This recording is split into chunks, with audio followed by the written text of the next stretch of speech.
మేడ్చల్ జిల్లా Dundigal పిఎస్లో DCP media సమావేశం ఏర్పాటు చేశారు. దుండిగల్ పోలీస్ స్టేషన్ పరిధిలో 10 రోజుల క్రింద జరిగిన హత్య కేసును ఛేదించిన పోలీసులు బోసిపోయిన గంగామణి భర్త నర్సింహులు సంగమేశ్వర కాలనీ నిజామాబాద్ బాన్సువాడకు చెందిన మహిళ చిల్లల దొంగతనాలు చేస్తూ ఉండేవారు.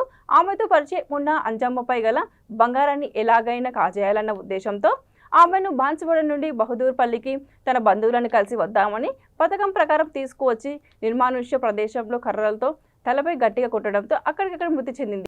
వంటిపైన బంగారంతో తిరిగి బాన్సువాడ వెళ్లిపోయింది. అనంతరం ఛాలెంజ్గా తీసుకున్న దుండిగల్ పోలీసులు కేసు దర్యాప్తులో సీసీ ఫుటేజ్ ఆధారంతో ఆమె ప్రయాణించిన ఫ్రీ బస్సు టికెట్ ఆధారంగా పట్టుకున్నారు. బోధన్ డిపో నుంచి వచ్చిన బస్సు అది. ఆ బోధన్ డిపో నుంచి ఎక్కడెక్కడ ఈ జీరో టికెట్ లేడీస్ కోర్టు తీసుకుంటే మనకి బాన్సువాడలో, బోధన్లో, నర్సాపూర్లో 3 ప్లేసెస్లో జీరో టికెట్ కోర్టు తెలిసింది. ఆ ప్లేసెస్లో సీసీ కెమెరాలు చూసినప్పుడు మనకి బాన్సువాడలో ఇక్కడ ఆల్రెడీ మనకి నర్సాపూర్ ఎక్స్ రోడ్ ఇక్కడ గండిమేసమ్మ దగ్గర బ్లర్గా క్లారిటీ లేని ఫుటేజ్ దొరికితే దాని ఆధారంగా మనం అక్కడ బాన్సువాడ డిపోలో క్లియర్గా సీసీ ఫుటేజ్ చూడడం జరిగింది.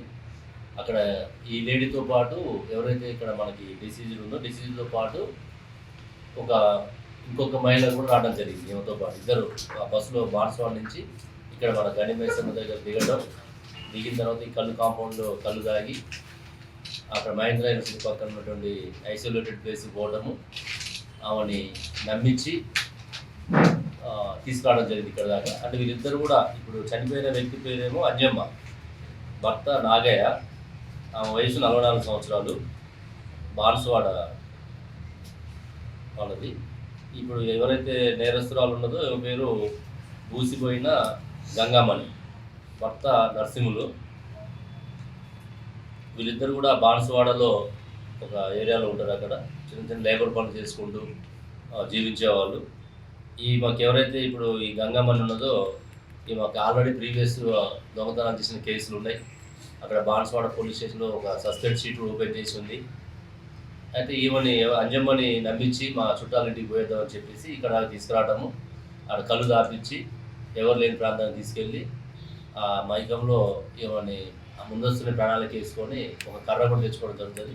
ఆ కర్రతోటి ఆమెని తల మీద గట్టిగా కొట్టేసరికి ఆమె స్లో కోల్పోయిన తర్వాత మళ్ళీ ఆమెని కొట్టడం, ఆమె చనిపోయిందని తెలిసిన తర్వాత ఆమె కాళ్ళకు ఉన్నటువంటి పట్టీలు, ఆమెకి ఉన్న పుస్తకాడు, చెవుల దిద్దులు, ఉంగరము ఇవన్నీ కూడా తీసుకొని తిరిగి వెళ్ళిపోవడం జరుగుతుంది. దాదాపు ఇప్పటికి వారం 10 రోజులు అవుతున్నప్పటికి సుమారుగా మనకి ఇప్పుడు 8 రోజులు అయింది ఇన్సిడెంట్ అయ్యి.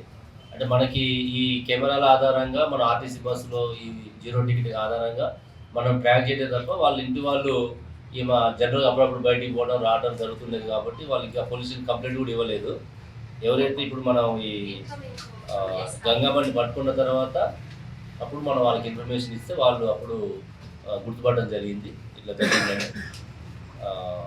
ఈ కేసులో బాగా మనకి ఉపయోగపడ్డది సీసీటీవీ కెమెరాలు, మళ్ళీ ఆర్టీసీ వారి యొక్క డిపార్ట్మెంట్ సహకారము, ఇదంతా బాగా మాకు ఎఫెక్టివ్గా ఉపయోగించుకోవడం జరిగింది.